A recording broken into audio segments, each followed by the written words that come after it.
testing during this injection well process. And one of the things that we do is collect cores during specific intervals. When we're collecting these cores, what we're looking for is we have to demonstrate that there's going to be a fair amount of confinement of the rocks. We're injecting into what we are permeable sections, and then we're looking for non-permeable or less permeable rocks above it, so that will keep what we inject down in underneath the ground.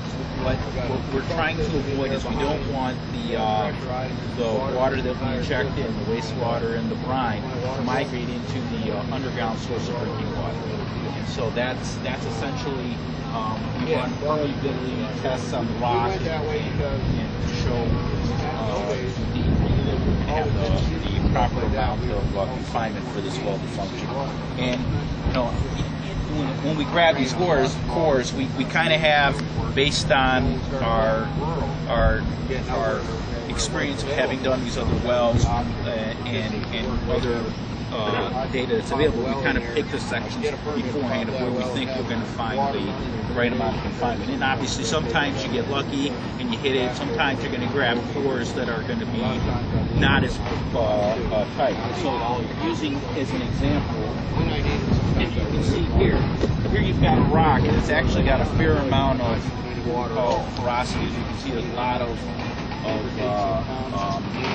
probably old shells and things like that that were in there that ended up once the rock was formed. And so this rock sometimes, even though it looks to be somewhat with a fair amount of openings, it's nothing that's really interconnected. So this actually probably is, it's got pretty good confinement. But then we look at rocks like this. There's a good section. Where you can see, I mean, there's essentially, this is solid. You're not going to get any water flow coming from this, and you get in this well right here. We've got about 100 feet of rock that's really good confining, really low permeability. So that's some of the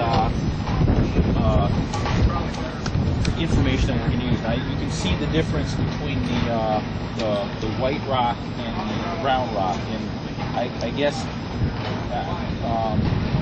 I throw a question at you. Does anyone know why the difference is? Why one's white and the other one's brown? This is geology. Put a little geology test there. I guess some sort of living matter, probably brown rock. Okay, good guess. Both rocks are what's called carbonate, so they're based on a carbonate type rock. Carbonates are limestones, the shells and things like that that die and they get deposited at the bottom of the oceans and they form these rocks. The difference is that they both rocks started out as this white limestone.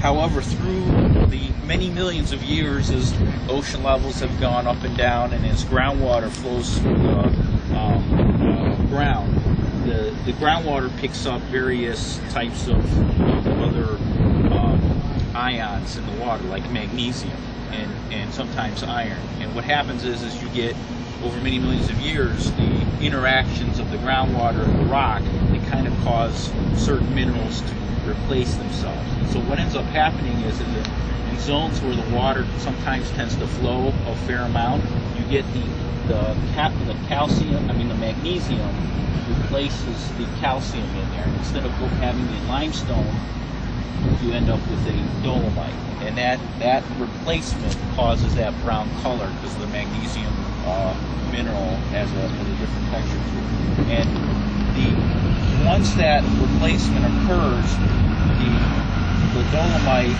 ends up having a slightly different specific gravity to it. It's a more, and if you just pick up the pieces, you can kind of feel it. It's a more dense rock than the limestone, and that denser rock actually will fracture through the stresses of the earth. And so once that fractures, that's where the water flow can go through. So limestone can be less fractured, the dolomite can be more fractured. really on some of the flows, it really is amazing that you can get. We've drilled wells in this state where you can put 15 to 18 million gallons of water down a 24-inch pipe. So it just there's we run video logs and you'll see just huge caverns and caves down there where you can't even see, where the light just disappears and as it washes out. So it's a huge quantity of water that can be disposed of, and I think it really is the solution. One of the things that has happened, through the years is we get these red tide booms, and more the belief is that it's just wastewater discharges that are going out into the Gulf and creating these nutrient-rich waters that these algae are living off of, and it really makes sense to we shouldn't be putting the water out in the ocean. We should be putting it down in the ground, thousands of feet below, where it's going to take 50,000 years for this water to flow back out. By that time, it'll be completely cleansed and purified. And we went through a time period where the state started on this path, and there was a fair amount of injection wells. And then after a certain time period, there was one or two wells down in the Miami area that had some problems. And so, of course, when that happens, the whole industry gets shut down. And so, but we're now going. I think the trend with the restrictions on the surface water discharge is such that it just, you can't treat everything to pure pristine. You've got to put the water somewhere. And again, rainy season here in Florida, you've got 4 or 5 months where even with reclaimed water and people irrigating, nobody's irrigating during the summer months. You got to put you're generating all this excess water. You got to put it somewhere. So it's better to put it underground than to put it out in the ocean.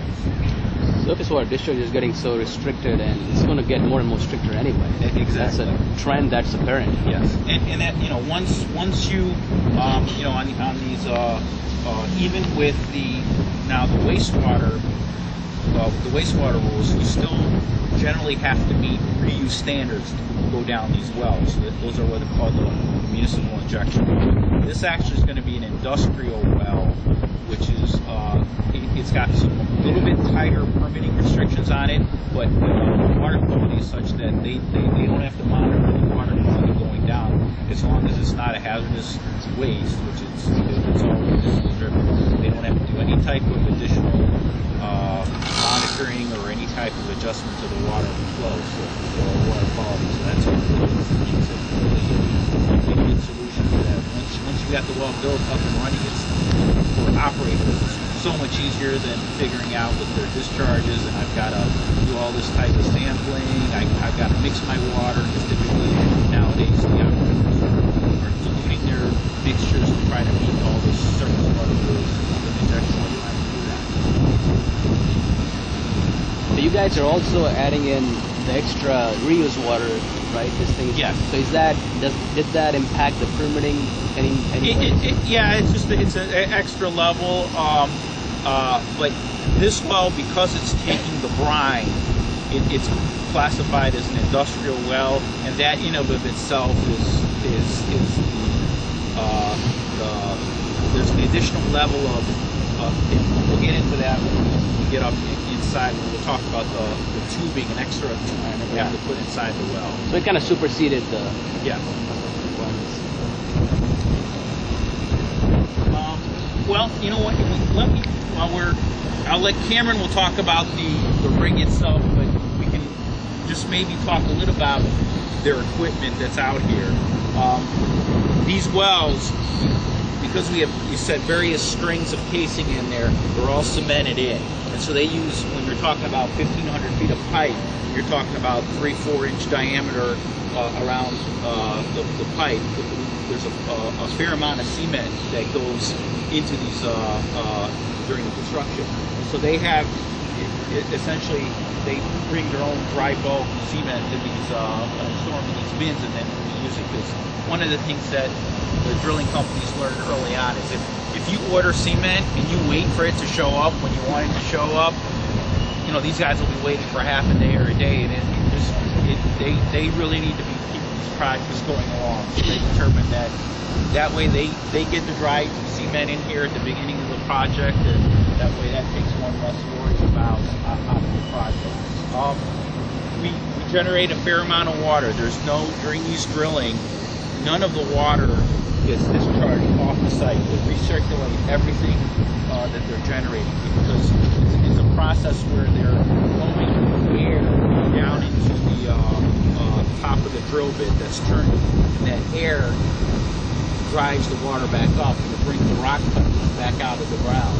And so when that comes out, they go into and we'll walk up there a little bit later, and that goes into that mud tank. It's about 100,000 gallons of capacity typically with their tank.